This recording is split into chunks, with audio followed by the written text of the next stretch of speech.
La Amazonía posee una gran variedad de ecosistemas y biodiversidad que está siendo amenazada por una alta tasa de deforestación a causa de los incendios forestales y riesgos del cambio climático. Su destrucción nos puede significar la pérdida de material genético que podría potencialmente contener la cura para muchas enfermedades, además de afectar los ingresos económicos y calidad de vida de miles de personas que viven de la agricultura familiar y de los productos de exportación. Alrededor de 12 millones de hectáreas de bosque tropical en todo el mundo se perdieron en el 2018, equivalente a 30 campos de fútbol por minuto.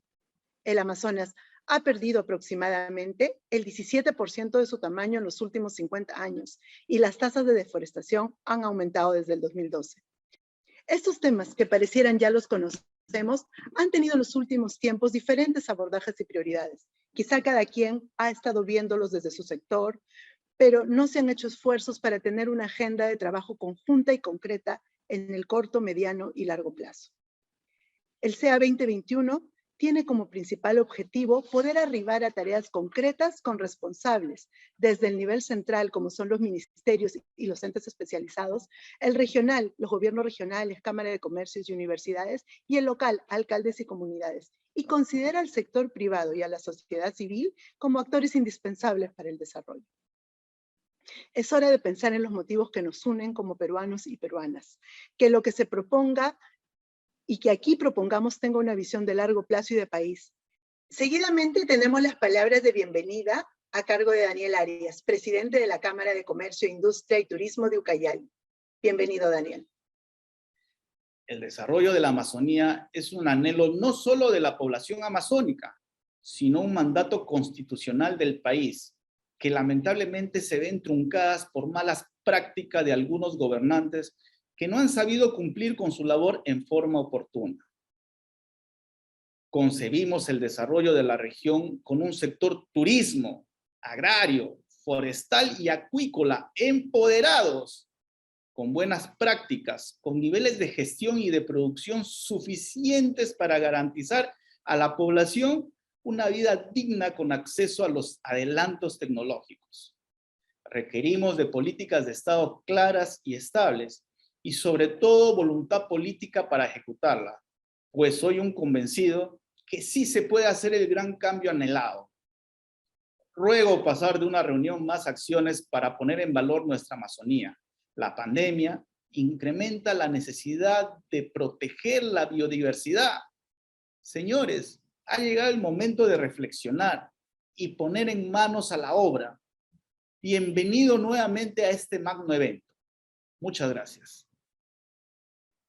Muchas gracias, Daniel, por compartir los antecedentes del CEA, tu sentir como amazónico y recordarnos la imperiosa necesidad de tomar acción para lograr este gran reto. Nuestro primer tema es hacia un modelo de desarrollo sostenible e inclusivo para la Amazonía basado en la reforestación, agroindustria, ecoturismo, acuicultura y recursos naturales. Y nuestro conferencista es Piero Gessi. Él es exministro de la Producción, experto en desarrollo económico e informalidad y socio fundador de Hacer Perú. Durante su gestión como ministro, diseñó e implementó las mesas ejecutivas, una metodología para poner en práctica políticas de desarrollo productivo mediante la colaboración público-privada. Fue jefe mundial de estudios económicos y jefe de investigación de mercados emergentes en el Barclays Bank, con sede en Londres, y jefe de investigación de estrategia para América Latina, director ejecutivo y jefe de estrategia de deuda externa para mercados emergentes en el Deutsche Bank de Nueva York, y cuenta con un doctorado en economía de la Universidad de California en Berkeley. Con esta presentación dejamos entonces en uso de la palabra a Piero Gessi y luego harán lo mismo los panelistas.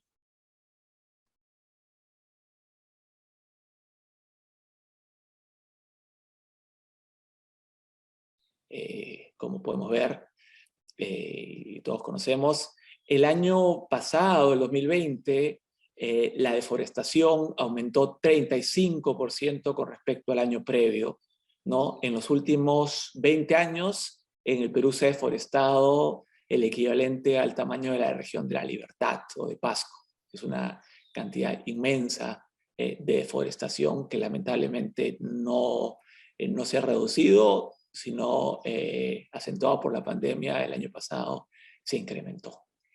Ahora, tenemos que cerrar dos grandes brechas a nivel amazónico, ¿no? Por un lado, la brecha social, hay bienes y servicios públicos que el Estado debe proveer, colegios, hospitales, obras de saneamiento, siendo tal vez las tres más importantes, después veredas, vías, embarcaderos fluviales, etcétera, que se requieren fundamentalmente para mejorar la calidad de vida de la población. No importa quién le ejecute, puede ser el gobierno nacional, puede ser el gobierno subnacional, puede ser OXI, APPs, pero al final se requiere un articulador que tenga el tablero de control para que haya un orden en los bienes que se proveen, ¿no? Y el segundo tema, la otra gran brecha, es la brecha productiva, que va a ser el foco de esta presentación, que es promover la diversificación e inclusión productiva a nivel territorial, a nivel amazónico. Más bien lo importante es revalorar la riqueza biológica actual de la Amazonía y entender que hay una gran diferencia, digamos, entre la producción tradicional, en términos de tecnología, capacidades, mejora digamos, en productividad, en reducción en los riesgos del control del proceso productivo, entre lo tradicional y lo moderno, ¿no? Que es mucho más tecnológico, con la biotecnología, con, digamos, mucho más control con drones, con un manejo mucho más, pues, de industrias. El sector forestal moderno, el sector agrícola moderno, el sector acuícola moderno es más, se parece más a fábricas y utilizan, pues, métodos avanzados productivos que distan de los métodos tradicionales, ¿no? Del pasado, ¿no? Y lo importante es pensar no en un sector, sino en cadenas de valor y ecosistemas, ¿no? O sea, no es solo pensar en la producción de plantaciones forestales, sino toda la cadena de valor.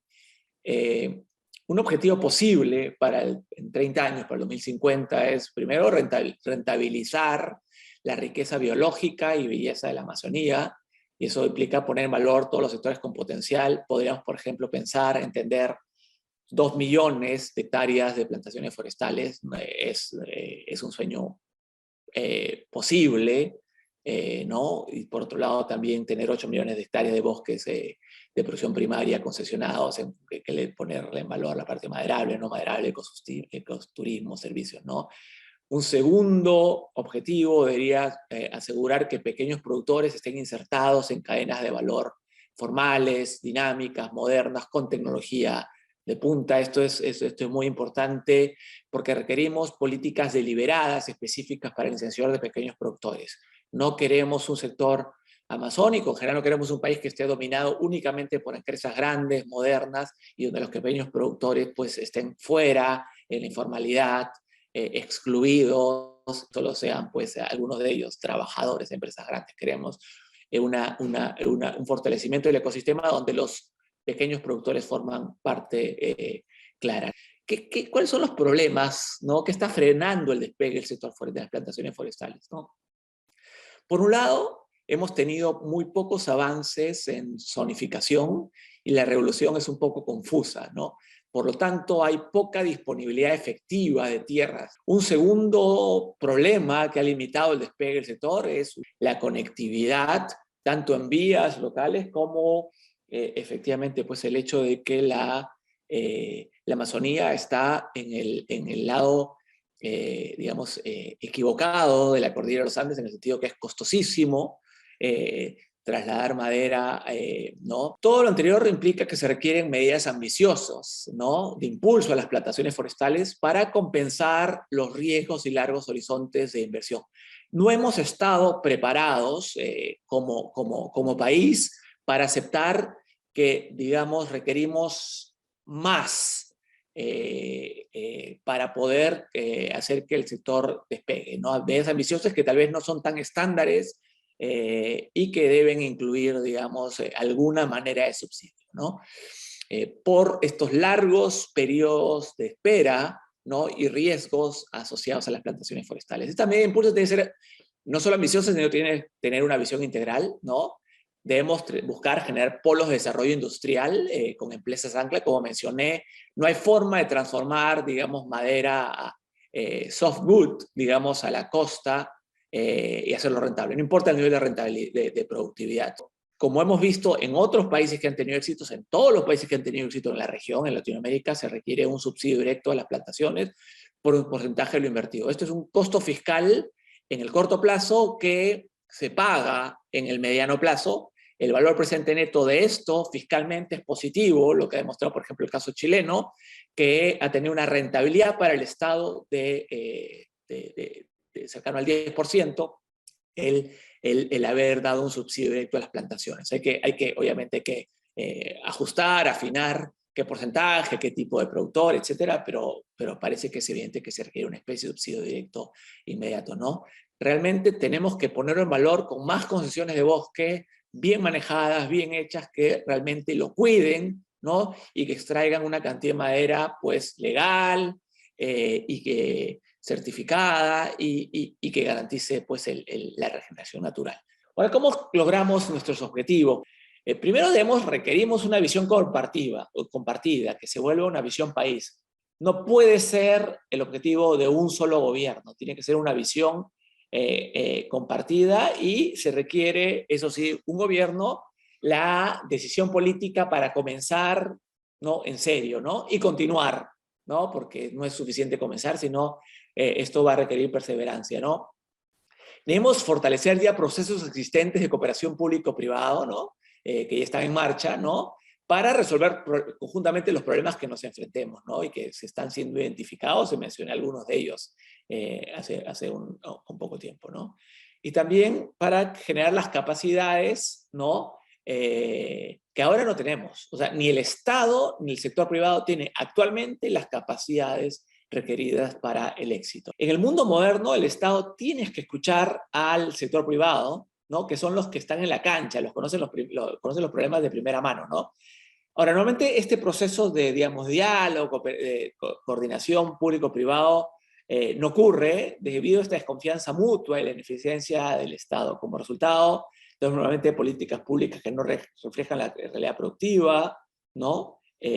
Mala implementación, problemas que, al no haber un seguimiento continuo y no estar confrontado directamente con la realidad, el Estado otorga un presupuesto, hace una norma, ¿no?, pero existen problemas porque hay una mala implementación, porque la norma está mal hecha, y como no hay esos ciclos de aprendizaje, ¿no?, rápido, los problemas se mantienen porque el que hace la norma o el que hace el presupuesto no se informa de cómo está yendo la implementación en la cancha, ¿no? Entonces nada pasa, pues, ¿no? Requerimos un Estado, una política distinta, que esté más cerca de los problemas productivos, que coordine más, ¿no?, dentro del propio Estado, entre el gobierno nacional con los gobiernos nacionales, y que construya capacidades a todo nivel, ¿no? Los objetivos deben ser claros. Por un lado, la diversificación productiva, ¿no?, articular la mayor cantidad de cadenas de valor, sectores posible, ¿no? Por otro, la inclusión de pequeños productores en dichas cadenas de valor, ¿no?, modernas, dinámicas, y, como dije, requiere un esfuerzo deliberado, porque queremos no solo el florecimiento y el crecimiento de muchas empresas modernas, grandes, pero también la inclusión de pequeños productores en dichas cadenas, ¿no? Y, por último, requerimos cero deforestación. No es posible, justificable. La cantidad de deforestación que existe en el Perú esa parte tiene un daño ambiental no solo tremendo, creciente, sino que estamos perdiendo nuestra riqueza biológica a un ritmo tremendo, ¿no? En última instancia, transformar la Amazonía requiere una visión compartida. No puede ser una visión solamente de un gobierno, tiene que ser una visión país, ¿no? Y necesitamos que el gobierno tome una decisión política para comenzar, y que esto se continúe en los próximos años. Muchísimas gracias. Estamos comprometidos totalmente en promover acciones para el crecimiento de la conectividad aérea, la mejora de la infraestructura y los servicios portuarios, que constituyen uno de los factores claves para impulsar el turismo, el comercio y la inversión extranjera en la Amazonía. Por otro lado, estamos desplegando importantes esfuerzos para impulsar la gestión climática en los servicios turísticos, a través de la medición de la huella de carbono, por ejemplo. Estimadas amigos y amigos, el turismo merece un gran compromiso de todos sus actores, en la búsqueda de un trabajo interdisciplinario y transversal para el fortalecimiento de la competitividad de las regiones. Esto generará un verdadero desarrollo que incluya a todas nuestras comunidades, garantizando el cuidado del medio ambiente y la preservación de nuestras culturas locales. El principal problema que produce la deforestación son las carreteras sin control, que como acá vemos en el caso de Rondônia en Brasil, una vez que se hace una carretera principal, aparecen las secundarias, terciarias, entonces se va perdiendo el bosque por formas de ocupación que no son compatibles. En el caso del Perú, hemos introducido una práctica que es un ejemplo a nivel mundial. Es el caso del proyecto de Camisea, que utiliza el modelo de hidrocarburos sin carreteras, en inglés el offshore inland. Y lo que se hace es, se protege una gran parte de nuestra Amazonía, mientras que al mismo tiempo se genera riqueza, porque todas las operaciones se hacen remotamente a través de helicópteros o por el río, sin construir carreteras. Es muy importante hablar de desarrollo empresarial en la Amazonía peruana, pero también debemos entender algo, que desde el sector público, o sea, el Estado, se deben generar las políticas públicas que garanticen el desarrollo sostenible de la inversión público-privada. La mancomunidad es un escenario en el cual las autoridades políticas pueden disertar, pueden debatir ideas, proyectos de impacto, como son los corredores viales, la infraestructura vial de esta parte de la Amazonía, que nosotros queremos generar un desarrollo integral del territorio. El Tren Amazónico es un proyecto en el cual genera desarrollo, generaría pues un cambio drástico, una ventaja para los distintos sectores económicos como son pues la agroindustria, como es la reforestación.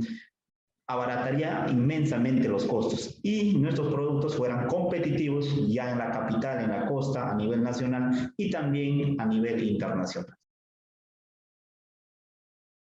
Hay todavía limitada conciencia de los diversos servicios que brindan los bosques, como su importancia para los polinizadores silvestres, que son vitales para la agricultura y muchas veces mejoran la producción agrícola hasta un 35%, o para el proceso de fotosíntesis y el ciclo de nutrientes en los bosques tropicales, formación de suelos, control de insectos y enfermedades. A todo ello se añade el valor cultural, estético, educacional y científico que tienen los bosques. Es importante involucrar la ciencia en el desarrollo de la Amazonía y ponerlo en la práctica. La industria forestal busca activamente nuevos productos basados en material de madera, nanocelulosas para fabricar material biodegradable, uso medicinal de lignina como antibiótico y fibras para producir textiles, y muchos más ya pueden producirse a partir de la madera. Finalmente, considero que sería importante organizar actividades como este congreso, así como foros multisectoriales a nivel nacional, para que todos entiendan la importancia, riqueza y múltiples posibilidades que la Amazonía puede brindar al país con las soluciones innovativas y sostenibles. Muchas gracias.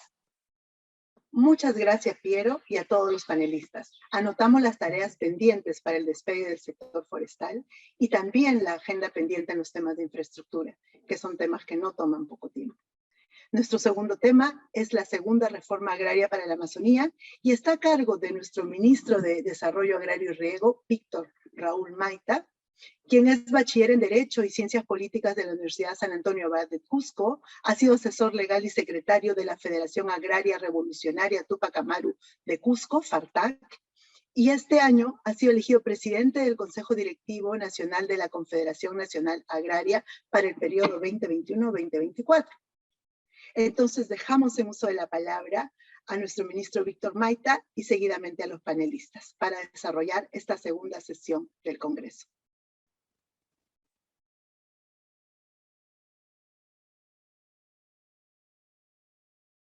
La segunda reforma agraria cuenta con 5 lineamientos, entre los cuales se resaltan los siguientes. Lineamiento 1. Implementar una nueva forma de gobierno para el mundo agrario y rural.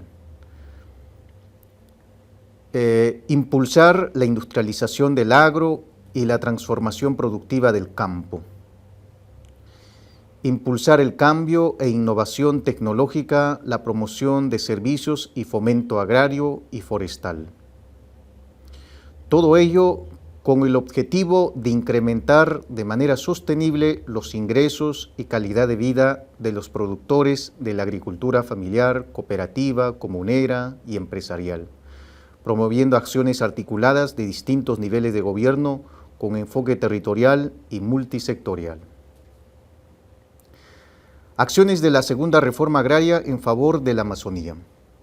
Entre las principales acciones se tienen: Programa Fomento y Gestión Sostenible de la Producción Forestal en el Perú, financiado por KfW con una inversión de más de 426 millones, programa de financiamiento directo a pequeños productores de plantaciones forestales, comerciales, para el aprovechamiento, transformación y comercialización en el marco del Fondo Agroperú, el cual cuenta con casi 400 millones, programa de financiamiento para cadenas productivas forestales no maderables, castaña, aguaje, ungurahui y xiringa en Madre de Dios, por más de 13 millones del Fondo Agroperú, expandiendo más ámbitos y cadenas. La meta principal al 2030 es reducir al menos el 15% de la brecha nacional, equivalente a 330.000 hectáreas de ecosistemas y tierras forestales degradadas. Programa CERFOR más CAF, con más de 160 millones de soles y con 217.000 personas beneficiadas directamente. Este programa se implementó en 8 departamentos amazónicos del país: Amazonas, Loreto, San Martín, Junín, Huánuco, Pasco, Madre de Dios y Ucayali. La agenda pendiente en la Amazonía peruana. Respecto a la agenda pendiente en la Amazonía se tienen: culminar y consolidar el ordenamiento forestal con el fin de brindar seguridad jurídica al sector privado para invertir en el aprovechamiento sostenible de los recursos forestales y la actualización de la política nacional forestal. Formular y ejecutar proyectos de inversión orientados a la recuperación de ecosistemas forestales degradados y la reforestación. Fortalecer las cadenas de valor forestales que mejoren la calidad de sus productos, innovación tecnológica, incremento de la productividad y eliminación de los cuellos de botella. Incrementar los mecanismos para el funcionamiento de planes de negocio en temas forestales con criterios de sostenibilidad e innovación. Finalmente, señalar que como Midagri deseamos lograr que los bosques del Perú estén al servicio de un desarrollo inclusivo y sostenible. Muchas gracias. Creo que lo más importante en una propuesta de reforma en las políticas que afectan a la Amazonía es el concepto de paquete, intervenciones articuladas, ¿no? Lo que sabemos hoy día es que lo que limita las oportunidades de desarrollo en la Amazonía, pero en general en el mundo rural peruano, es la falta de intervenciones articuladas. Por lo tanto, creo que lo primero que debemos exigirnos y exigir para las políticas públicas y para las intervenciones desde el sector privado es esta mirada de conjunto, no intervenciones aisladas que pueden ser buenísimas, pero que en sí mismas no van a generar un cambio en las oportunidades, sino más bien intervenciones que vengan articuladas entre sí y que en conjunto generen la posibilidad de una real innovación para cambio en las condiciones y que eso no solo iguale oportunidades y ponga la cancha pareja para todos, sino que resuelva el conjunto de restricciones, porque en un paquete, ¿no?, la restricción más exigente, la que se queda más atrás sin resolver, es la que va a marcar hasta dónde se puede avanzar. Entonces tenemos que avanzar en varios frentes a la vez y creo que ese concepto de avanzar en todos los frentes de manera articulada es un mensaje muy potente que debemos incluir en el debate. Cuando empezamos a ver el potencial que tiene nuestra Amazonía, también reconocemos en ello un grupo importante de peruanos y peruanas que necesitan mayor oportunidad. Y es allí donde entendemos que debiésemos poder tener la madurez de construir una línea de base, un joint venture que nos permita sentar al Ejecutivo, sentar al gobierno regional, local, las organizaciones, las empresas, para poder en un modo conjunto hacer una deconstrucción de todo lo andado, un desarrollo sostenible que tiene también que tener inclusión de los actores, de las actoras, y sobre ello, como dicen los objetivos de desarrollo sostenible, que nadie quede fuera. Y ese, pensamos, es el reto más importante que tenemos. Nosotros en la región San Martín, con instituciones como el INIA, ¿no? Agroideas, la Dirección Regional Agraria, hemos venido trabajando lineamientos regionales y hemos considerado 5 lineamientos para poder implementar dentro de esta segunda reforma agraria desde la región San Martín y la Amazonía, se podría decir. Muchas gracias, ministro Maita, por su presentación y aportes a esta discusión. A los panelistas también. Ahora pasamos a nuestra sesión 3, que es Infraestructura y Gobernanza Territorial, y está a cargo de Roger Valencia, exministro de Comercio Exterior y Turismo, también exministro de Cultura. Él es licenciado en Turismo de la Universidad Nacional de San Antonio Abad de Cusco.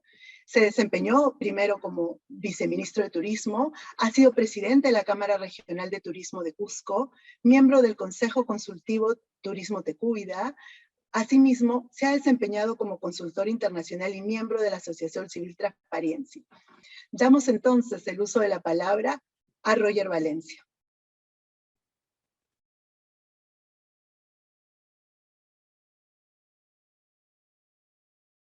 Y el Perú no se ha adueñado del nombre Amazonía. Cuando en el mundo se habla de Amazonía, todo el mundo entiende Brasil.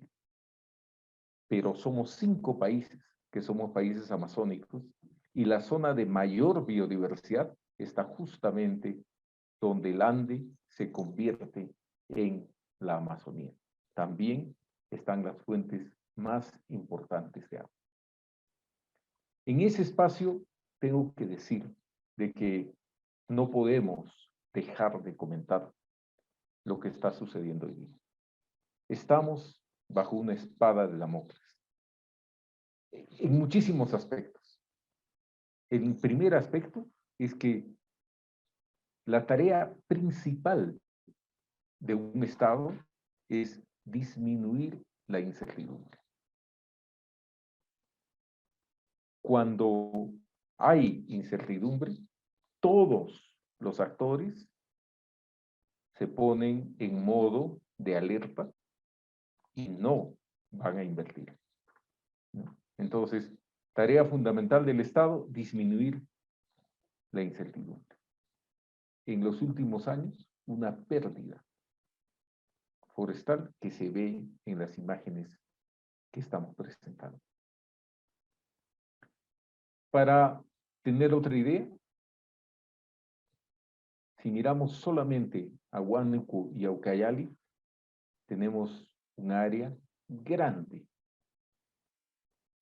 de área deforestada que tiene potencial agrícola. Este área de potencial agrícola es de 859.048 hectáreas.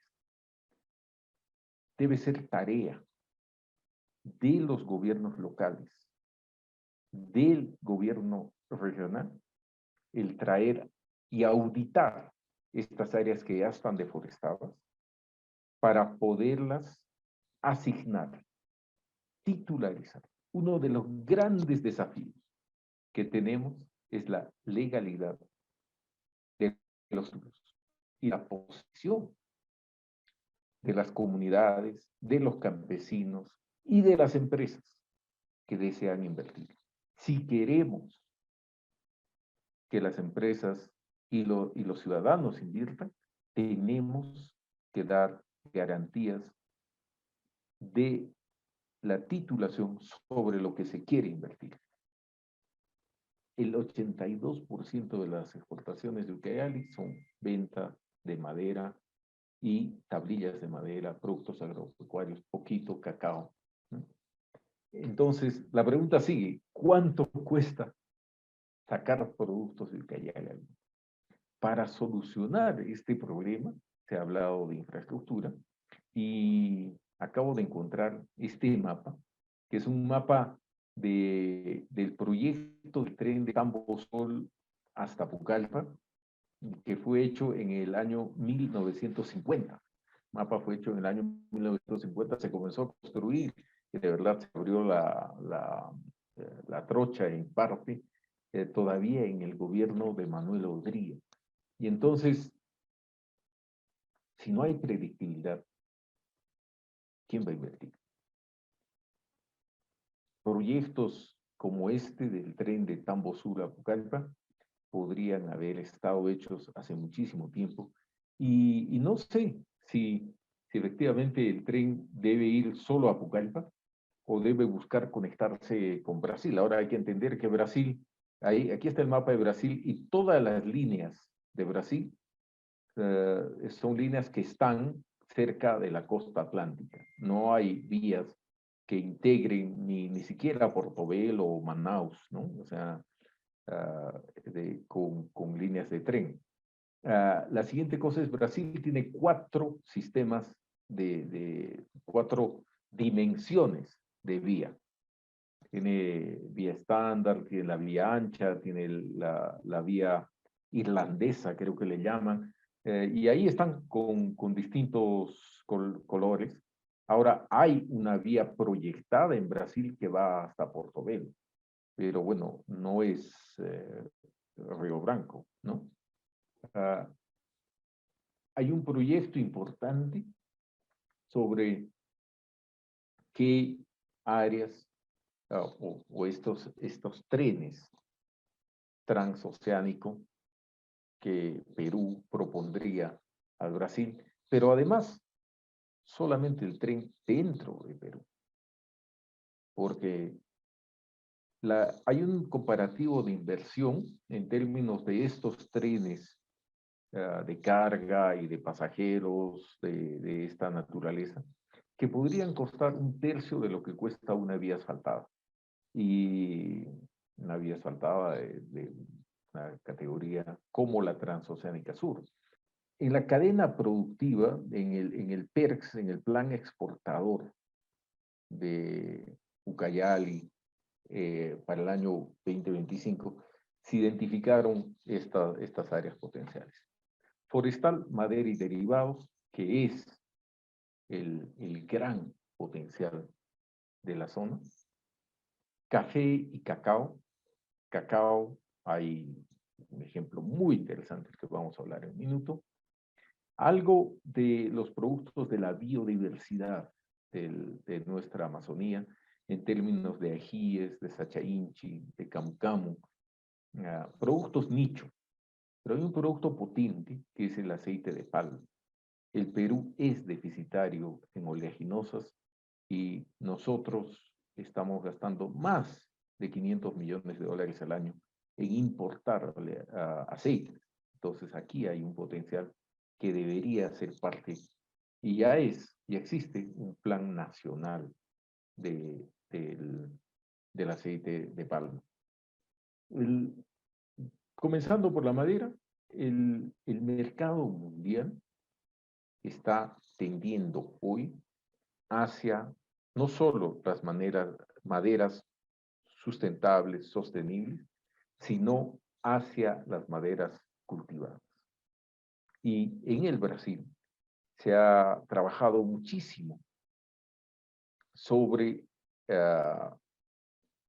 plantaciones de madera en híbridos de eucalipto para la Amazonía, por ejemplo.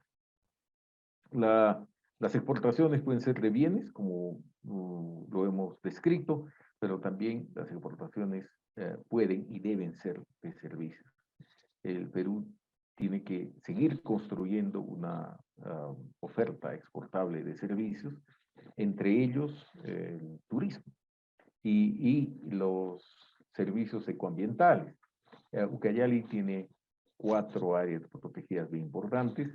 El área protegida de ahí, del lago Imiría, que tiene además otros áreas cercanos. El Parque Nacional del Alto Purús, que comparten con otras regiones. El Parque Nacional Cordillera Azul, impresionante, único, ¿no? Entre el Guayaga y el Ucayali, y ahí están San Martín, Loreto, Huánuco también participa, y es el tercer parque más extenso del Perú. Tiene 1.300.000 hectáreas de área de conservación. 974 kilómetros le dan la vuelta al parque. Y finalmente el Parque Nacional de Sierra del Divisor, que es parque cercano a la frontera. Al final del día, lo que se busca es competitividad. Y competitividad no es nada más, depende muchísimo del acceso a la infraestructura, de la calidad de la misma. El Perú necesita un shock de competitividad, una ofensiva contra los escollos que encuentra la inversión privada, producto de una convergencia entre los actores políticos y los actores económicos con un objetivo, y ese objetivo es volver a la senda del crecimiento para seguir eliminando la pobreza y la desigualdad. Yo creo de que a grandes males, grandes remedios. Toda crisis también significa oportunidad. Estamos en un momento en que, a consecuencia de la pandemia, a consecuencia de la incertidumbre, a consecuencia de la debilidad de nuestro sistema, tenemos que seguir apuntalando, porque este es nuestro país y es nuestro deber construirlo para nuestros hijos y para nuestros nietos, como lo han hecho las generaciones que vinieron detrás de nosotros. Muchísimas gracias.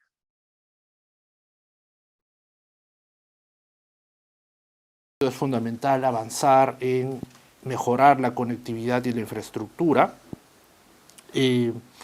Actualmente en el Ministerio de Economía y Finanzas estamos trabajando en un nuevo plan nacional de infraestructura de la competitividad. Estamos actualizando el plan vigente, pero incorporándole un enfoque de sostenibilidad, ¿no? Estamos en un contexto en donde el cambio climático va a ser un gran reto y es fundamental estar preparados y es fundamental construir infraestructura que sea amigable con el medio ambiente, pero que también sea sostenible. Creo que es de nuestro interés entender de que casi el 70% del territorio peruano, o sea, creo que para mí es más interesante ese concepto, es Amazonía.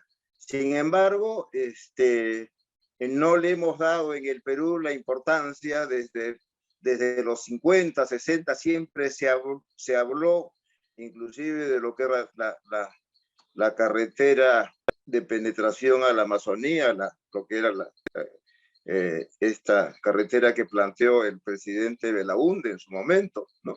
Pero seguimos siendo una región aislada del país y sin la accesibilidad que se debería tener.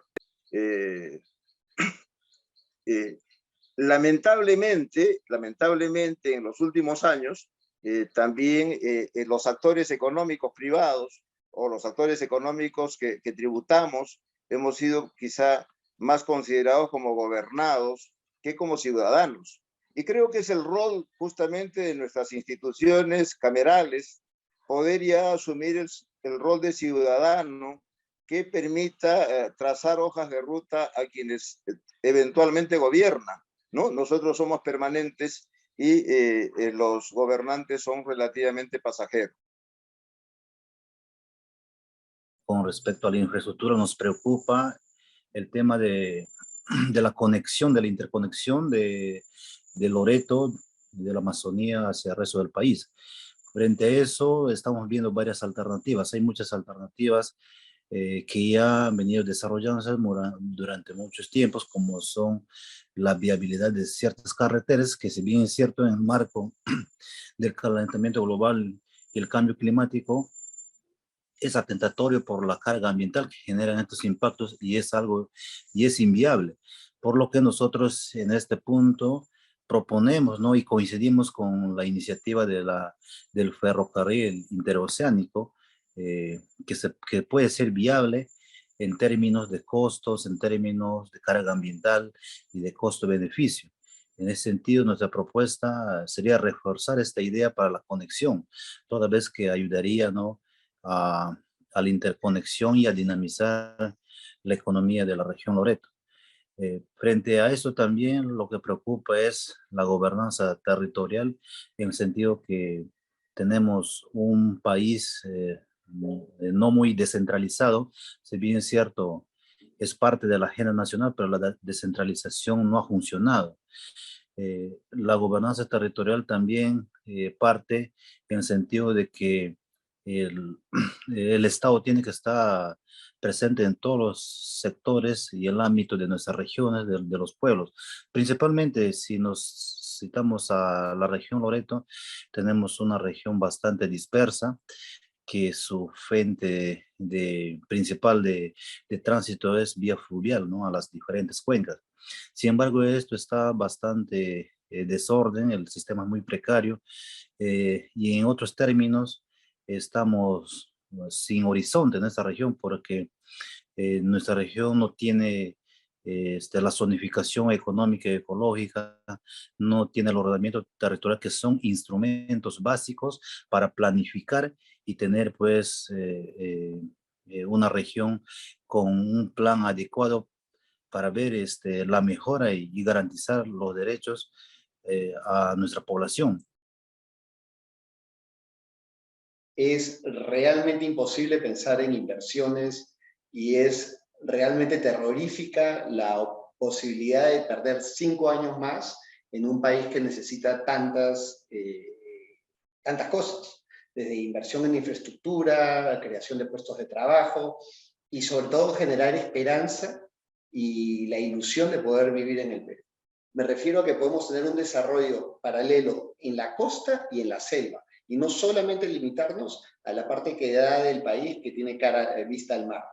Entonces, ese ferrocarril es fundamental para poder justamente brindarle oportunidades de desarrollo a la parte oriental del país e integrarla al resto del mundo.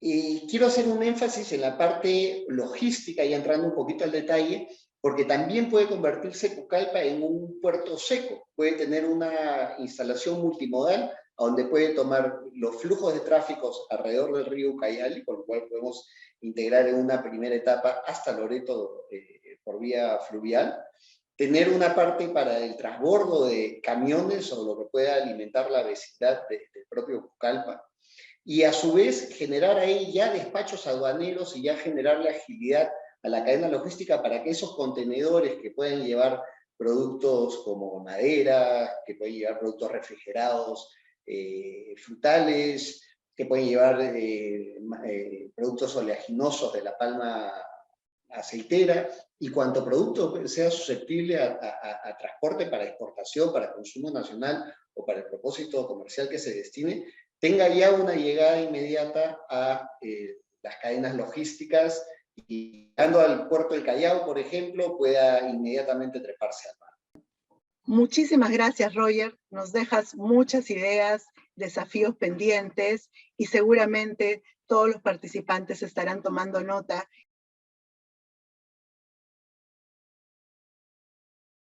Empezamos por la sesión cuarta, cuyo título es Ordenamiento Legal y Estabilidad Jurídica para la Amazonía, tema del cual nos expondrá hoy Luciano López, y esperamos que luego de esta disertación encontrar algunas propuestas para retomar esta prioridad que dado el contexto que ayer hemos recordado desde las distintas sesiones, requiere un sentido de urgencia. Me toca presentar entonces a nuestro expositor Luciano López. Él es director de Prodemocracia, experto en Derecho Constitucional, Derecho Procesal y Política Judicial. Es magíster de Derecho con mención en Política Judicial de la Pontífica Universidad Católica del Perú. Candidato a doctor en Derecho también de la Católica. Es coach ontológico profesional. Es miembro del Consejo Consultivo y Reglamento del Congreso de la República. Es miembro del Instituto Iberoamericano de Derecho Procesal y profesor de la Facultad de Derecho de la Católica. Dejamos entonces en uso de la palabra a nuestro expositor Luciano López. Gracias. ¿Por qué y para qué un ordenamiento legal que intitulo eficaz para la Amazonía? ¿Por qué y para qué? Esto nos lleva definitivamente a plantear una cuestión de principio. La conservación de los bosques tropicales se ha convertido en uno de los objetivos estratégicos del desarrollo sostenible, pero a escala global. Porque al proveer un conjunto de servicios ecosistémicos y ser uno de los espacios megadiversos más importantes del planeta, se convierten en parte central de un conjunto de bienes públicos global, ya que brindan servicios a toda la humanidad, contribuyendo a estabilizar el clima del planeta y conforman un repositorio de vida y biodiversidad. Y otro tremendo problema. La Amazonía expresa hoy el tráfico de tierras que va de la mano con la corrupción de funcionarios.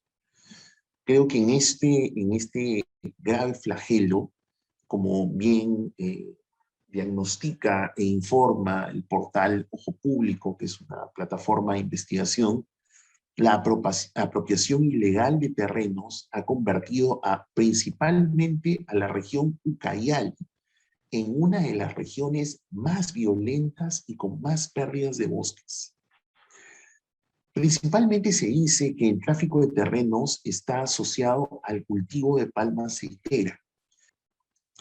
Pero por otro lado, también tenemos, para poder pensar en un ordenamiento legal eficaz, como lo he intitulado, hacernos esta pregunta: ¿y a qué se comprometió el Estado con la Amazonía mediante la ley 27.037, esta ley que mencioné al inicio, que se supone es una ley de desarrollo constitucional de los postulados que planteé también al iniciar esta exposición? A ver, veamos. La ley 27.037 es una ley de desarrollo constitucional que data del año 98, diseña un marco legal para la promoción del desarrollo sostenible e integral de la Amazonía, estableciendo condiciones para la inversión pública y la promoción de la inversión privada. Su cumplimiento, dicho sea de paso, no solamente era obligatorio, sino exigible. ¿Por qué digo esto? Porque definitivamente quebrantar sus compromisos importaba una situación de inconstitucionalidad, a mi entender, porque el Estado incumpliría por omisión, si es que implementaba sus disposiciones, con el deber de desarrollar la Amazonía, un mandato además constitucional, como lo hemos visto al inicio de esta exposición. Tiene 4 ejes esta ley. El primero, el de promover la inversión privada, planteaba la formación de un comité promotor de la inversión, también una fuerte inversión pública, establecía que debía asignarse el 10% de asignación presupuestal de cada sector de agricultura, energía, vivienda, transporte y mujer para los gobiernos regionales, cosa que nunca se cumplió. Lo anterior también, la promoción de la inversión privada, fue realmente bastante lenta y escasa. Frente a todo este escenario, desde luego, lamentablemente caótico, nosotros consideramos, y es lo que venimos a proponer, es un acuerdo, la necesidad de un acuerdo por la Amazonía, que se base en la urgente necesidad de discutir y aprobar un nuevo ordenamiento legal para la Amazonía, sobre la base de enmendar aquello que se incumplió con la ley de desarrollo de la Amazonía, evidentemente y sistemáticamente incumplida, pero también que aborde estos terribles problemas de de clara ilicitud que están justamente agobiando a esta importante región del país, a este 60% del territorio nacional, en un contexto tan delicado como el cambio climático. Nosotros planteamos que a ver qué elementos deberían tomarse en cuenta para discutir en este nuevo marco legal. En primer lugar, nosotros planteamos que el desarrollo de la Amazonía, sostenible, perdón, de la Amazonía, no puede concentrarse solo en las exoneraciones tributarias, como cae Maduro, en lo que acabamos de mencionar.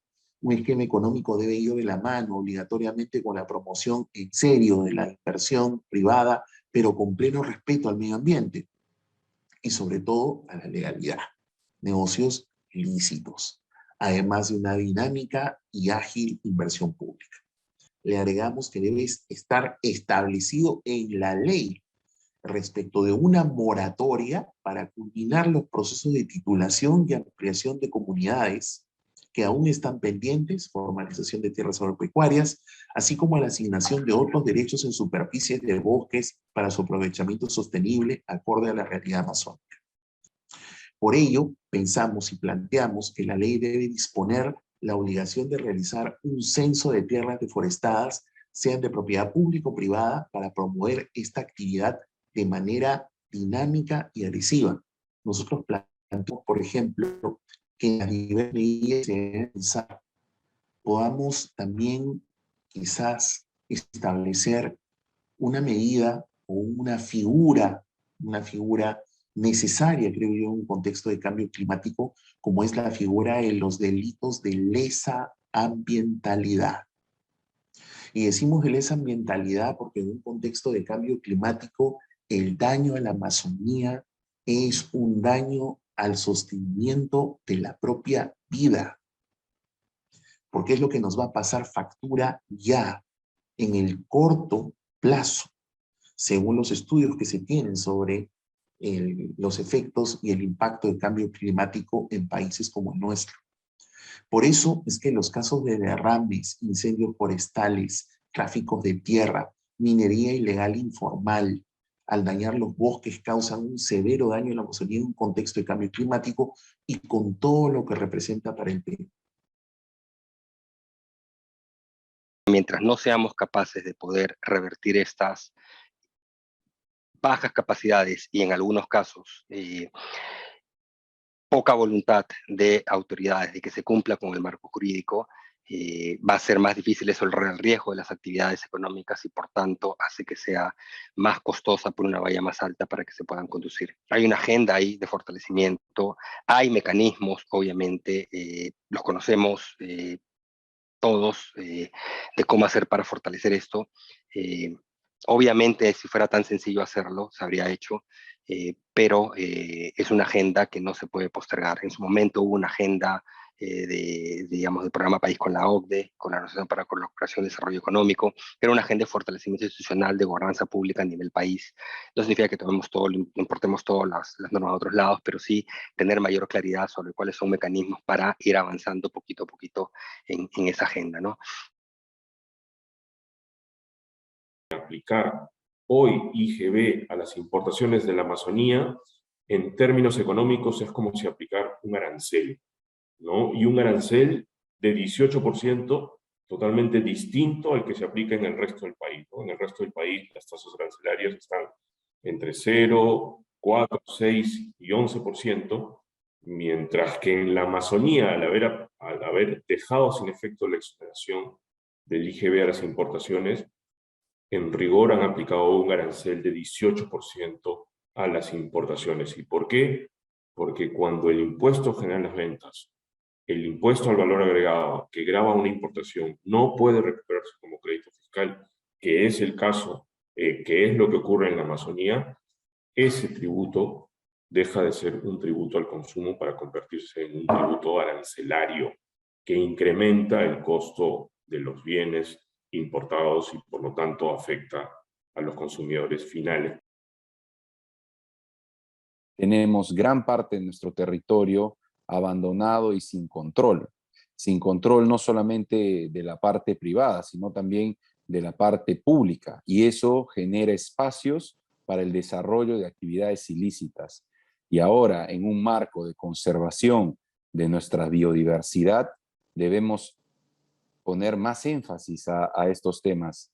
Y venimos desde las cámaras de la Amazonía impulsando año tras año el cumplimiento de esta norma para que podamos desarrollarnos de la mejor manera y podamos incentivar a que capitales foráneos a la Amazonía vengan a invertir y que sea un lugar de atractivo.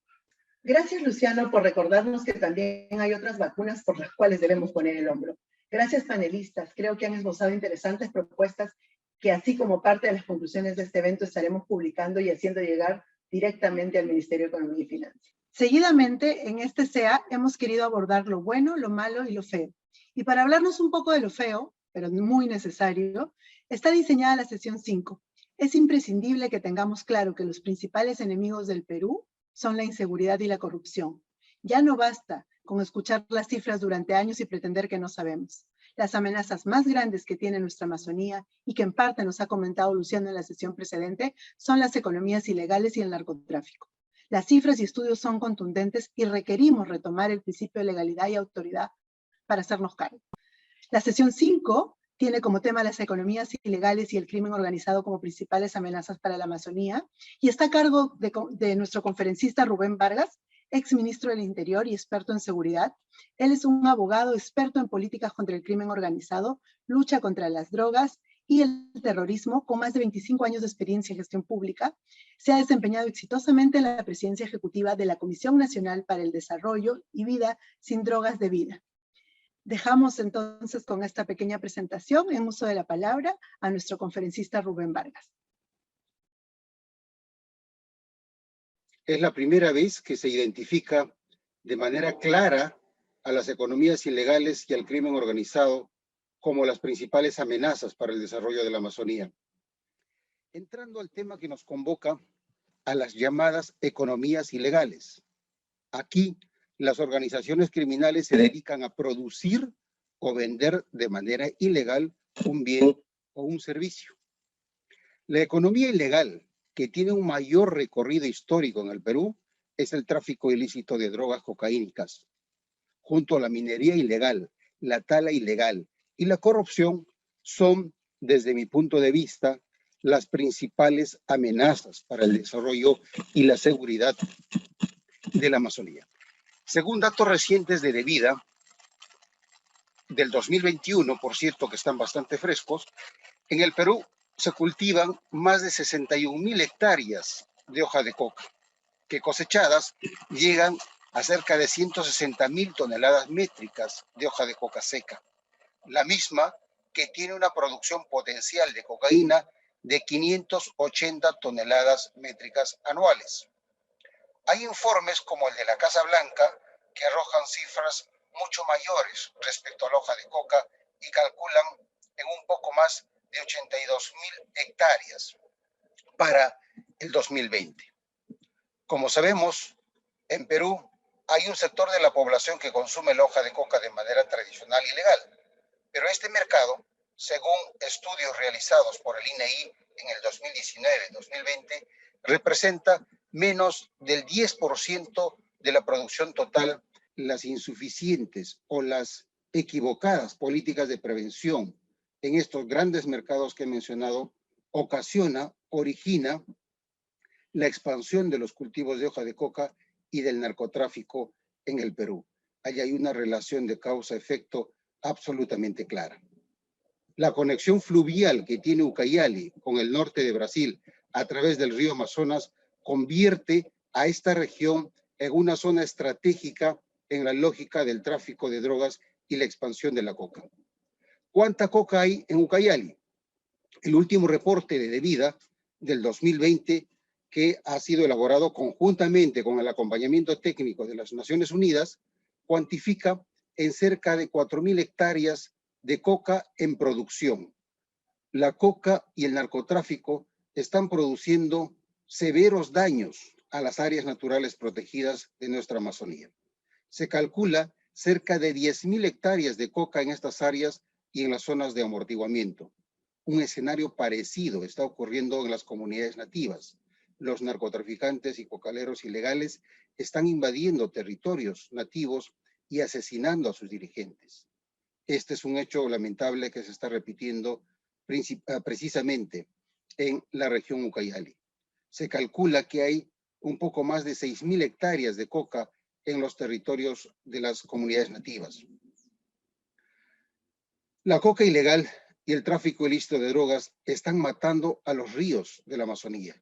La contaminación con metales pesados está desapareciendo o está poniendo en serio riesgo la posibilidad del aprovechamiento con proyectos piscícolas, que, como sabemos, es uno de los mayores potenciales económicos de desarrollo de toda nuestra Amazonía.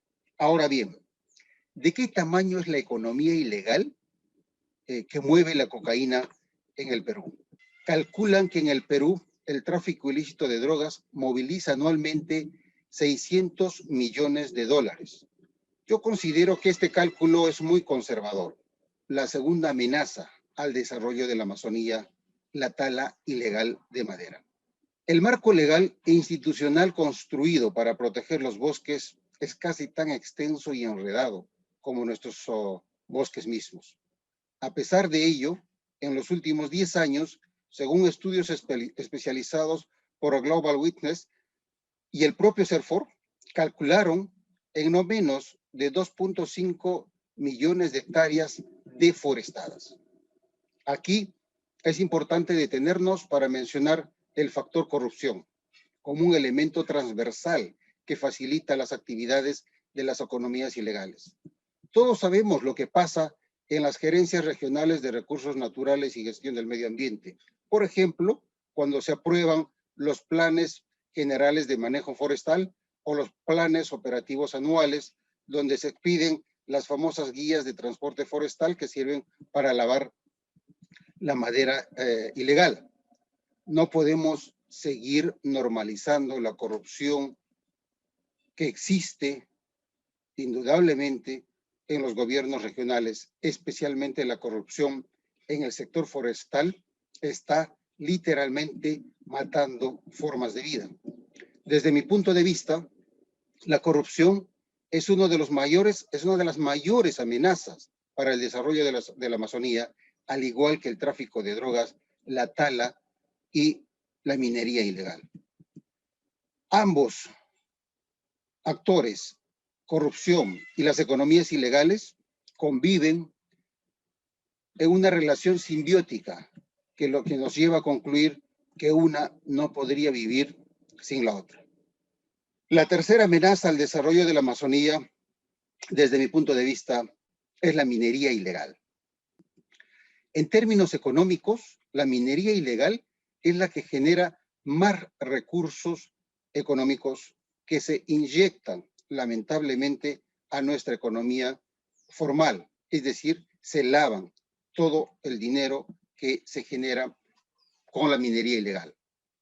De acuerdo al estudio que hemos mencionado de Valdés, Basombrío y Vera del 2021, calculan en 2.511 millones de dólares anuales, lo que produce esta minería ilegal. Entonces, a manera de conclusión, tenemos que entre el tráfico ilícito de drogas, la tala ilegal y la minería ilegal, se movilizan en el Perú cerca de 4.000 millones de dólares anuales. La magnitud de estas economías ilegales generan poderes fácticos en los 3 niveles de gobierno, es decir, en el gobierno central, los gobiernos regionales y los gobiernos municipales. Y estos pretenden imponer sus propias reglas de juego por encima de nuestras frágiles instituciones formales. Claramente, estos poderes fácticos que nacen de las economías ilegales tienen cada vez más poder político, lo que definitivamente complejiza aún más las posibilidades para enfrentar a estos enemigos del desarrollo, no solamente de la Amazonía, sino del país. Cuando nosotros vamos a nuestras constataciones, vamos a nuestros operativos, ¿ya? Tenemos la misión de proteger el bosque. Nosotros se nos ha catalogado como defensores ambientales, ¿no? Tristemente, el narcotráfico perjudica el bosque de por sí ya, que viene siendo golpeado, viene siendo arrasado por diferentes factores. Taladores ilegales, la agricultura migratoria, el cambio de uso que se le da a la tierra, ¿no? De ser bosque a convertirlo en una zona agrícola. Ahora bien, esto va de la mano con muchos factores y el señor Rubén Vargas lo ha indicado. También existe la corrupción, es uno de los factores con los cuales el Ministerio Público tiene que lidiar diariamente, ¿no? Es evidente que los mercados ilegales han encontrado en la Amazonía una inconmensurable fuente de recursos. Principalmente la coca, que se transforma en cocaína, se produce ilegalmente para transformarse en cocaína. El oro, que genera enormes problemas, sobre todo en la parte amazónica sur, pero también en otras localidades amazónicas tal vez un poco menos conocidas. Y la madera, extraída de forma ilegal, ilícita, de la fuente natural en la que se encuentra. Son, digamos, los tres grandes recursos matrices, como bien ha mencionado Rubén, en los cuales se genera un mercado ilegal, pero también una economía ilegal, y eso es un poco a lo que quiero llegar con mi comentario. El acceso a estas fuentes, como una segunda consideración, no solamente es un problema en sí mismo por su ilegalidad, no solamente importa que esté escrito en un código o en una normativa que esté proscrita a determinadas formas de producción y extracción de estos productos naturales, sino que también generan, como también se ha mencionado en la exposición, una serie de daños que pueden ser irreparables. Daños que van desde la depredación de tierras y la contaminación de fuentes de agua, el uso excesivo, por ejemplo, de agroquímicos que tiene la coca destinada al narcotráfico, o la producción de cocaína y derivados cocaínicos, hace un uso extensivo también de combustibles y otros productos que contaminan las fuentes de agua. De lo escuchado es evidente que las instituciones y la institucionalidad en todos sus niveles, central, regional y local, son muy precarias y más bien, aparentemente, o muy pasivas o muy activas, pero al servicio de las mencionadas actividades económicas ilegales. Por lo tanto, creo fundamental corregir estos problemas. Primero, va a requerir del compromiso del más alto nivel que se pueda y así poder ejecutar las reformas estructurales necesarias y urgentes que se necesitan en nuestro país, en temas de instituciones, en temas económicos y en temas sociales. A la fecha se estima que el tamaño económico de la minería ilegal es mayor inclusive que el del narcotráfico. Y lamentablemente también aquí, digamos, tanto las acciones desarrolladas por el Estado, y cuando hablo del Estado me refiero al gobierno nacional, al gobierno regional, gobiernos locales, pero también al Poder Judicial, al sistema judicial, al Ministerio Público y al propio Poder Legislativo, no han podido diseñar un esquema para parar esta situación, ¿no? Y esto también, por supuesto, digamos, afecta el entorno empresarial, porque al igual que el narcotráfico, también terminan infiltrados en partidos políticos, en movimientos políticos, tienen representación dentro del Congreso, y a través de actos de corrupción también van afectando, digamos, el normal desarrollo de los entornos empresariales en la Amazonía, que afectan evidentemente el desarrollo económico y social de este gran territorio que es la Amazonía peruana. Muchísimas gracias, Rubén, y a los panelistas. Me quedo con una frase muy importante de todo lo importante que ha presentado nuestro expositor, y es que no podemos seguir normalizando la corrupción. Finalmente llegamos a nuestra sexta sesión. Queremos agradecer a todas las personas que nos están siguiendo por las diferentes plataformas. La magia del Internet nos permite poder ampliar el alcance de estos foros de discusión y nos parece realmente extraordinario. Ahora pasamos a la sexta sesión, que es propuestas de una agenda público-privada para la lucha contra el cambio climático y la deforestación. Tenemos como conferencista para este tema a Fabiola Muñoz. Ella es exministra de Ambiente, exministra de Agricultura, tiene experiencia en temas relacionados con políticas públicas sobre el manejo de recursos naturales, con énfasis en el sector forestal, agua y suelo, incorporación del enfoque género y la perspectiva intercultural dentro de la propuesta política y proyectos del Ministerio de Agricultura. Ha sido secretaria general en varios ministerios y directora ejecutiva del CERNAM. Dejo entonces con ustedes en uso de la palabra a Fabiola Muñoz y luego a los panelistas. Hoy día tenemos una agenda climática importantísima que enfrentar.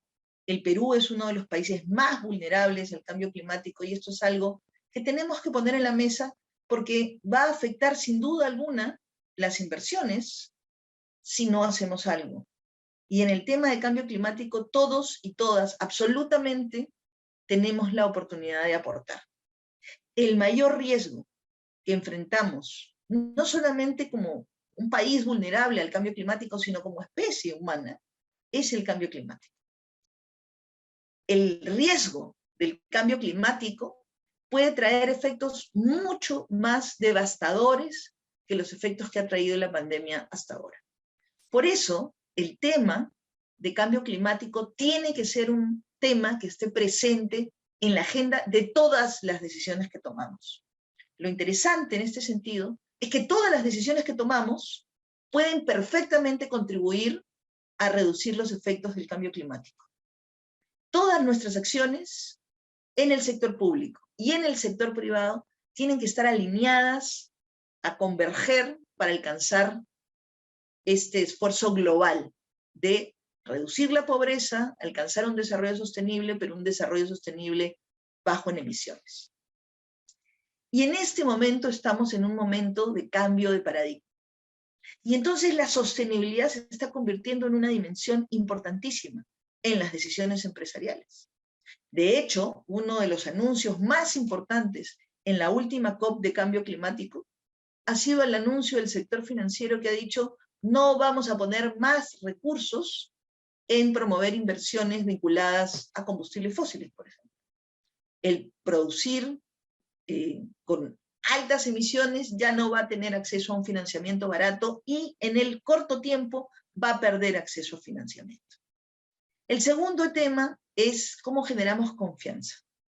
Muchas empresas han ofrecido un producto determinado, con un discurso determinado, y sin embargo después hemos visto que no ha habido una respuesta del público. Todo el desarrollo económico que querramos generar en la Amazonía requiere también de incorporar jóvenes. Y necesitamos incorporar y generar las condiciones para que los jóvenes no se vayan de nuestra Amazonía, sino que se queden y encuentren oportunidades. Y ahí, por ejemplo, los temas que están vinculados a bioeconomía, a nuevos emprendimientos, son muy, muy valiosos. Dicen que existe un riesgo de sabanización de la Amazonía. O sea, ¿ustedes se imaginan lo que significaría que nuestra Amazonía, que creemos que es inagotable, y por eso muchas veces la afectamos como la afectamos, se convierta en una pradera sin árboles, como la pradera africana, la sabana africana? ¿Tienen idea lo que esto significa en la pérdida de biodiversidad, en la pérdida de medios de vida para nuestras poblaciones indígenas, cuya seguridad alimentaria depende de la Amazonía? Esta es la oportunidad. Tenemos la oportunidad de desarrollar una agenda entre el sector público y el sector privado para promover inversiones que nos permitan el desarrollo sostenible, pero inversiones bajas en emisiones. El Perú es un país con un capital natural extraordinario. Si nosotros hacemos una revisión desde la costa hasta la Amazonía, hasta nuestra selva baja, vamos a ver que tenemos una serie, no solamente de distintos ecosistemas, sino que además tenemos muchísimos recursos de diferentes tipos.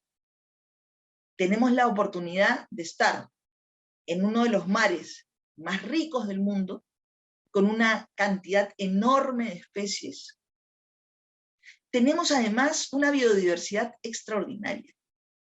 El turismo de naturaleza es uno de los que más está creciendo a nivel mundial. Básicamente porque la gente se ha volcado a salir a espacios abiertos, a espacios naturales. Ese es el turismo que nosotros en el Perú todavía no estamos entendiendo que tenemos una oportunidad extraordinaria de desarrollar, de impulsar. Tenemos que generar las condiciones habilitantes. Y ahí está el tema, por ejemplo, de caminos rurales, pero no el camino puesto en el lugar que puede conducir a promover deforestación, sino el camino puesto en el lugar que puede generar un movimiento económico importante, pero para poner en valor nuestro capital natural, para poner en valor nuestra agroforestería, para poner en valor los productos maravillosos que tenemos de la biodiversidad. Entonces, tenemos que mirar el Perú con un enfoque de gestión integral del territorio. Tenemos muchas posibilidades de diferentes usos que tienen que convivir. No tienen que existir uno a costa del otro.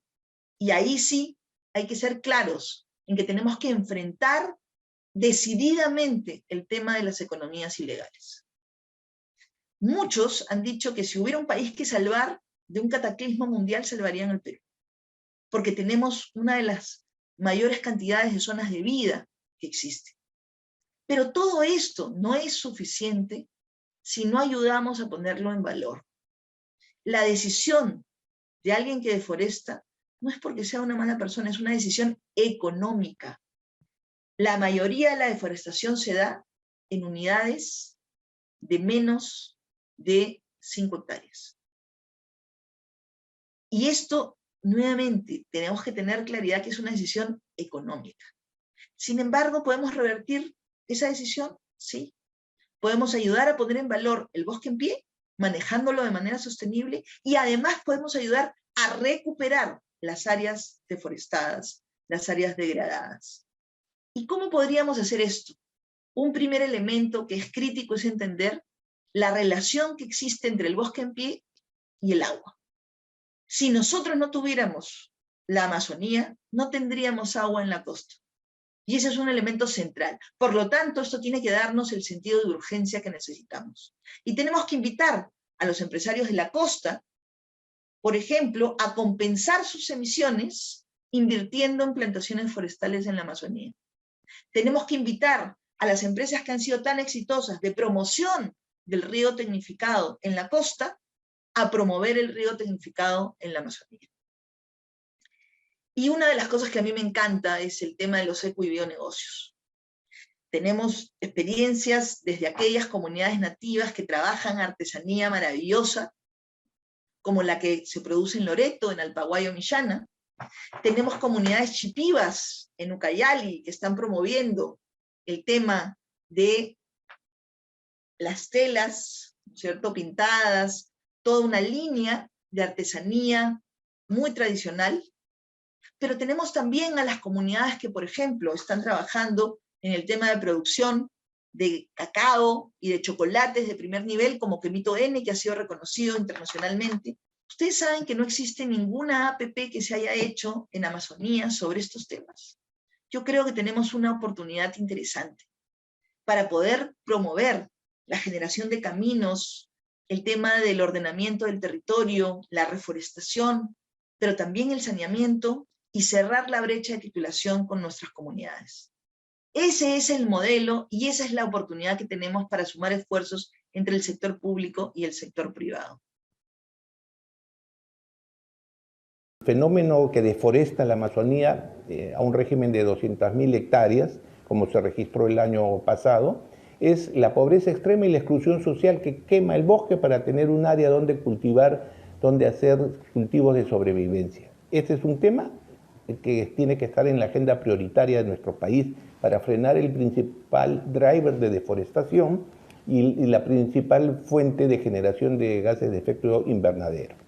Segundo, pensar en lo positivo, y ahí quiero remitirme al sector forestal. El sector forestal, tanto plantaciones como las concesiones de bosques primarios, han demostrado que son una herramienta principalmente de conservación, y en el sentido de cambiar el paradigma de cómo enfrentar el desarrollo y la sostenibilidad, debemos pensar en el manejo forestal sostenible como una herramienta de conservación y pensar que tanto las plantaciones forestales industriales como las concesiones son una unidad que demandan una institucionalidad que las entienda. No puede ser bueno para un lado o malo para el otro. Tiene que tener un clima de negocios que entienda el modelo de negocio no sostenible, socialmente inclusivo y ambientalmente respetable. A nivel global, los océanos y los bosques son los responsables de la absorción de carbono. Por ello, el aumento acelerado de las formaciones forestales es una herramienta tremendamente efectiva para la mitigación del cambio climático y para la sociedad se transforma en una obligación. Como hemos dicho, los productos provenientes de los bosques tienen un ciclo de vida muy favorable para la humanidad. Por ende, su uso adecuado implica impactos positivos muy considerables para la economía circular y la mitigación del calentamiento global.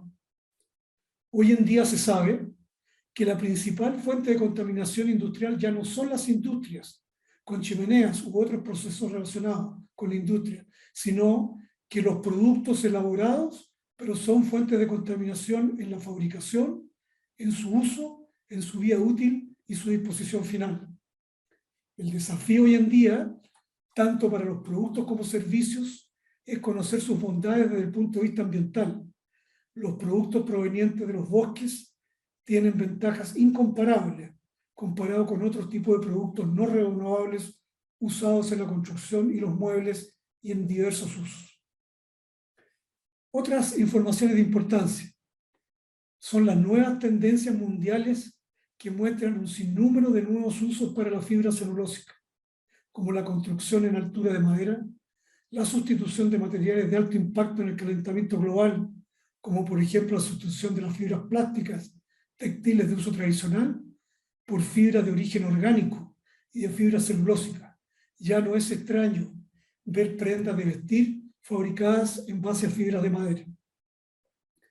Los bioproductos y los biomateriales en base a fibras de madera es otra gran tendencia a nivel mundial. También la participación de la biomasa como combustible de segunda generación y de generación de energía térmica es una nueva tendencia que se empieza a imponer en varios países del planeta.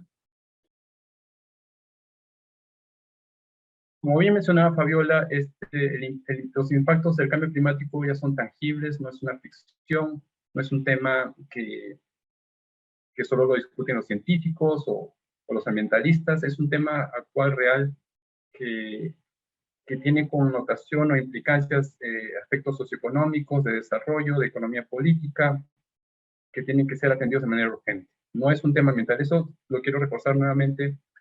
El cambio climático no es un tema de preocupación ambiental, es un tema geopolítico, de desarrollo, de crecimiento económico, de reducir la vulnerabilidad de las poblaciones. Entonces, hay que reimaginarnos los modelos de desarrollo en ese nuevo contexto, que el mundo ha cambiado y bueno, sigue cambiando todo el tiempo, pero con estas variables climáticas. Esto del cambio climático y la deforestación es algo que nos afecta directamente. Perú es uno de los 10 países del mundo con mayor superficie de bosques y es el cuarto en superficie de bosques tropicales y el segundo con mayor cobertura forestal en la Amazonía. Es decir, si controlamos la deforestación, se podría controlar casi un tercio del problema que generan las emisiones de efecto invernadero en nuestro país, y con ello podríamos estar dando un paso muy importante en lo que es el cambio climático de nuestro país y del mundo. Por ello es que hoy nos encontramos muy concentrados en ver las maneras de cómo podemos solucionar esta tendencia que nos viene complicando y tenemos que mitigar los riesgos, ¿no? Muchas gracias, Fabiola, por tu presentación. Nos quedamos con el sentido de urgencia que requiere recordar que sin la Amazonía no tendríamos agua, que lo que hemos vivido con la pandemia puede ser solo un adelanto de lo que atravesaríamos si no tomamos acción inmediata para mitigar el cambio climático, y que nuestro país tiene un capital natural extraordinario. Mil gracias a los panelistas también por sus aportes. Finalmente, hemos llegado a la sesión de clausura, con harta tarea pendiente, pero también con muchos desafíos y retos. Nos acompañan para ello en esta sesión de clausura, en el punto de conclusiones y reflexiones, Salvador del Solar, expresidente del Consejo de Ministros. Él es abogado, con mención sobresaliente de la Pontificia Universidad Católica del Perú, estudios concluidos en el Máster de Relaciones Internacionales con especialidad en Comunicación y Negociación Intercultural por el Marshall School of Citizen and Public Affairs de la Universidad Syracuse de Nueva York, donde también completó el programa de análisis y resolución de conflictos. No necesitas más presentación y dejamos en uso de la palabra a Salvador del Solar para que nos haga los remarks de este evento.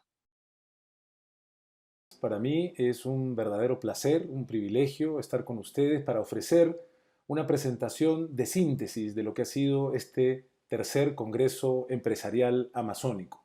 Se trata de un evento cuya importancia quiero resaltar, primero porque estamos hablando obviamente de la Amazonía, el territorio por extensión más importante de nuestro país, un país que se ha identificado y se identifica todavía como un país andino, como un país costeño, pero un país que tiene todavía pendiente la deuda de reconocerse como un país amazónico. No solo se trata entonces de una extensión tan importante, más del 60% de nuestro territorio, sino de la porción de nuestro territorio que más hemos olvidado hasta ahora en 200 años de república y que en la actualidad tiene la mayor relevancia en el contexto en el que no solo nuestro país, sino el globo enfrenta el fenómeno del cambio climático. Finalmente me permito sugerir que tengamos en el radar también un concepto que está comenzando a mencionarse con fuerza en el ámbito internacional, pensando en un desarrollo que tiene que ser sostenible, que tiene que ser inclusivo, pero que además debe ser resiliente, pensando en el cambio climático y en los estragos que va a causar en el tiempo que viene, pensando en la pandemia que todavía no superamos, nuestro planeta y por lo tanto también nuestro país y nuestra Amazonía tienen que comenzar a pensar en un camino de desarrollo que también construya resiliencia, es decir, capacidad de resistir, capacidad de asimilar, procesar y superar golpes de gran escala que pueden estar en el futuro no necesariamente lejano. Lo esencial puede reducirse a tres elementos. Primero, hablar de las grandes potencialidades productivas ya conocidas, ya demostradas de nuestra Amazonía peruana. En segundo lugar, también prestarle atención a las amenazas que cualquier visión de desarrollo en la Amazonía tiene que enfrentar junto con las debilidades estructurales que todavía caracterizan a esta gran región de nuestro país, este conjunto de regiones de nuestro país. Y por último, el tercer elemento serían las vías de acción, es decir, grandes potencialidades, importantes amenazas y cuáles son las vías de acción que tenemos que tomar para realmente darle sustento a esta visión de desarrollo sostenible, inclusivo y también, me permito, resiliente. Yo decía que el Perú debe apoyarse en estos tres grandes motores, lo forestal, lo acuícola, lo turístico. Los tres de incidencia protagónica en el ámbito amazónico. Sabemos que estratégicamente esos son los tres grandes sectores de enorme potencial sobre los que debemos apostar el futuro de la Amazonía y de la economía nacional también. Las amenazas de las economías ilegales. La amenaza del narcotráfico, la amenaza de la tala ilegal, la amenaza, por supuesto, de la minería ilegal, que además, entre las tres, ahondan la amenaza del cambio climático. Así que, cambio climático, deforestación, economías ilegales, entre las amenazas para la visión de desarrollo de las regiones amazónicas. ¿Qué vías de acción encuentro que podemos recoger luego de haber escuchado estas ponencias y las discusiones de los paneles? Yo diría que podemos hacer un esfuerzo de síntesis mencionando tres vías de acción. Lo primero es que hay que terminar de consolidar una nueva visión. Lo segundo es que esta nueva visión debe llevarnos a una nueva forma de actuar. Y esta nueva forma de actuar necesita, en términos un poco amplios, se ha mencionado también, una nueva gobernanza. Esta nueva visión implica un rol diferente para el Estado. El Estado no debe ser un mero observador que corrija algunos problemas y apague incendios. El Estado tiene que asumir un rol estratégico, proactivo, de la mano, además, con el sector privado. Dentro de esta nueva visión, el sector privado, a su vez, tiene que ser un sector privado que, conforme a los tiempos, y no porque sea una moda, sino porque en estos tiempos se ha entendido como indispensable, no debe limitarse a buscar solamente ganancias para sus accionistas, sino que debe asumir un compromiso claro, protagónico con el bien común. No podemos contentarnos con medidas aisladas, con programas independientes. Necesitamos una visión de conjunto, una visión integral, una visión, como ella lo llamó, de paquete o de canasta. Finalmente, para que esta nueva visión y esta nueva forma puedan concretarse, necesitamos encontrar maneras de hacerlo posible. Maneras que, llamemos, aunque sea de manera tentativa, impliquen una nueva forma de gobernanza, nuevos esquemas, nuevas maneras institucionales, formales o no necesariamente formales, pero que nos permitan una comunicación fluida, constante entre los sectores claves de nuestra sociedad. Se habla ya dentro de esta nueva visión internacionalmente de reiniciar el capitalismo, de resetear el capitalismo. Y este es un pedido que viene desde el propio capitalismo, desde el propio gran empresariado internacional, mundial. Larry Fink es un conocido CEO del fondo de inversión BlackRock, el fondo de inversión más grande del mundo. Desde el año 2018 viene escribiendo una carta anual en la que a todas las empresas en las que invierte les dice: tenemos que pensar en el largo plazo, tenemos que invertir de manera sostenible, tenemos que cuidar el planeta y tenemos que cuidar la sociedad y los malestares que estamos generando en la sociedad. Hay que hacer un cambio. Este reporte está sugiriendo que abandonemos el consenso de Washington y pasemos a lo que se denomina el consenso de Cornwall, en una mención que se hace debido a la ciudad en la que se reunió donde se reunió el G7 en Inglaterra. Es una ciudad al sur de Inglaterra, cerca del mar, donde se ha dicho que esta nueva visión debe incluir a un Estado y a un sector privado que trabajen de manera conjunta en el desarrollo no solo de la economía, sino también de la sociedad y de mercados estratégicos en la sociedad. Es decir, no se habla de volver al Estado, sino de que el Estado asuma un rol proactivo y que lo haga en conjunto con el sector privado. Todo esto, además, con altos estándares en lo ambiental, con altos estándares en lo socioeconómico, incluyendo en lo laboral, tratando de que la fuerza laboral se incentive y también sienta que participe de los beneficios que genera la economía. Hay que buscar también un diferente grado de asociatividad entre empleadores y trabajadores. Necesitamos que los trabajadores se sientan parte de estos beneficios que queremos generar, no siempre en el corto plazo. Creo que es crucial que tengamos una mirada específica de asociatividad con los jóvenes. Por supuesto que esto se puede lograr desde la academia, que los jóvenes estudiantes e investigadores tengan el apoyo de los sectores público y privado para llevar adelante sus conocimientos y para ofrecer estos conocimientos a nuestras industrias estratégicas. No puede ser que nuestras comunidades nativas tengan que recurrir repetidas veces a tomas, a manifestaciones violentas, a veces a incendios, para llamar la atención de nuestro Estado y de nuestra sociedad en general. Hagamos que lo que pensemos como este desarrollo inclusivo tenga en mente también a las comunidades nativas. Por supuesto que la asociatividad puede pensarse también entre diferentes industrias. Lo turístico puede girar, por ejemplo, alrededor de lo forestal. Puede haber visitas a los lugares forestales. Si hablamos de madera, podemos pensar en desarrollos inmobiliarios con madera. Si hablamos también de turismo, podemos pensar, y de juventud, podemos comenzar a cruzar variables y decir: hagamos campamentos de jóvenes de diferentes regiones del país para que conozcan las actividades de nuestra selva, para que conozcan la cultura de la Amazonía, para que la Amazonía vaya entrando en el ADN mental, digámoslo así, de todos nuestros jóvenes de todas nuestras regiones, para que reclamemos el apellido amazónico para nuestro país. Me permito sugerir la posibilidad de que el propio Congreso Empresarial Amazónico pueda ser una especie de semilla, no para un congreso solamente anual, sino para encuentros mensuales quizá, que vayan desarrollando específicamente estas agendas y siendo muy incluyentes. Y me permito terminar remarcando un punto que ya mencioné.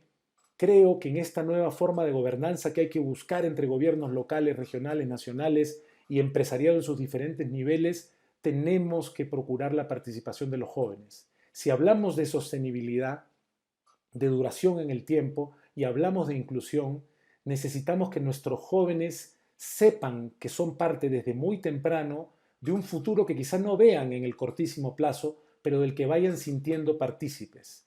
Gracias, Salvador. Como siempre, concreto y motivador tu mensaje. Sabemos de tu compromiso con los temas de Amazonía y con una visión de país que todos necesitamos. Ahora, para continuar con este bloque de clausura, tenemos las palabras de agradecimiento a cargo de Samuel Dyer. Él es presidente del Grupo Pro Amazonía, organizadores del evento, licenciado en Administración de Negocios con estudios en el Programa de Negocios Internacionales para la Alta Dirección de la Universidad de Piura, ha sido accionista fundador de las empresas Corporación Pesquera Inca S.A., Copeinca, Galpesa, Aceros y Techos S.A., Consorcio Latinoamericano S.A. y Ferretería Dyer, expresidente de la Asociación de Empresas Familiares del Perú. En la actualidad es director de Camposol, presidente del directorio de Reforestadora Inca, Refinca, y presidente del Grupo Pro Amazonía y del Grupo Dyer y Corea. Dejamos entonces con ustedes, en uso de la palabra, a Samuel Dyer. Principalmente, nuestro objetivo es un gran sueño que tenemos, una gran visión, que es proyectado al 2050, tener una Amazonía desarrollada e inclusiva. ¿Qué significa eso? Principalmente, soñamos con que la Amazonía despierte de este letargo que ha tenido en 200 años de independencia y logremos nuestro sitial que nos corresponde. Pues teniendo el 61% de nuestro territorio nacional y más o menos el 15% de la población, hoy no aportamos ni siquiera el 4% del PBI, pero por otra parte tenemos una Amazonía con gravísimos problemas. ¿Y qué es lo que queremos lograr en esta visión que tenemos? Es que mirándonos en retrospectiva de acá aproximadamente a 30 años, digamos al 2050, nuestra Amazonía esté completamente desarrollada y que sea un modelo de ese desarrollo sostenible que buscamos. Para ello también tenemos que tener en el 2050 ya una Amazonía totalmente con infraestructura que los intercomunique, pero buscando el menor impacto negativo hacia nuestros bosques. Entonces, el sueño que tenemos, que todas estas actividades, adicional a las de comercio que va a haber, del intercambio y entre las ciudades y entre los pueblos, así como para cubrir las necesidades de una población progresista y con altos niveles de ingreso, ¿no? Lo haría de la Amazonía no solo una región muy amigable con la naturaleza, muy alineado con la lucha contra el cambio climático, sino que también que dé calidad de vida y sobre todo que busque que nuestros pueblos amazónicos, sus familias y todos sus ciudadanos sean felices, porque no hay mejor medición del progreso y del desarrollo de un pueblo que su nivel de felicidad, con buen estándar de vida. Y para cerrar con broche de oro, y no porque se trate del MEF, el Ministerio de Economía y Finanzas, sino porque también sabemos de la relevancia que le están poniendo desde allí al tema de desarrollo forestal como parte del desarrollo sostenible e inclusivo de nuestra Amazonía, nos acompaña esta noche el Ministro de Economía y Finanzas, el señor Pedro Franklin. Él es economista, investigador y consultor experto en pobreza, salud y políticas sociales. Es magíster en Economía de la Pontificia Universidad Católica del Perú, amplia participación profesional y gerencial en ONGs y sociedad civil, y tiene experiencia en diseño y evaluación de políticas y programas sociales. Damos entonces el uso de la palabra a nuestro ministro Pedro Franklin. Yo creo que las ideas que se han discutido, que se han conversado, que se han planteado en este evento son muy significativas y van a ser de gran ayuda para el gobierno, para el Ministerio de Economía y Finanzas, para que en los próximos años podamos mejorar nuestras políticas públicas para avanzar en este desarrollo económico sostenible, en el cual definitivamente una de las claves esenciales es la colaboración entre el sector público y el sector privado. La definición de políticas públicas que recojan la problemática de la región, la problemática de la Amazonía y la mano directa, la opinión directa de los empresarios que están en el día a día luchando por el desarrollo emprendedor en la región amazónica. Muchas gracias, ministro Franklin. Confiamos en que todos los actores y participantes de este SEA han tomado nota de sus tareas pendientes y seguiremos promoviendo desde Pro Amazonía y las cámaras de comercio los espacios de discusión necesarios para abordar propuestas concretas, conjuntas y participativas que se sumen al reto impostergable del desarrollo sostenible e inclusivo de la Amazonía peruana. Todas y todas unidos por nuestra Amazonía. Muy buenas noches.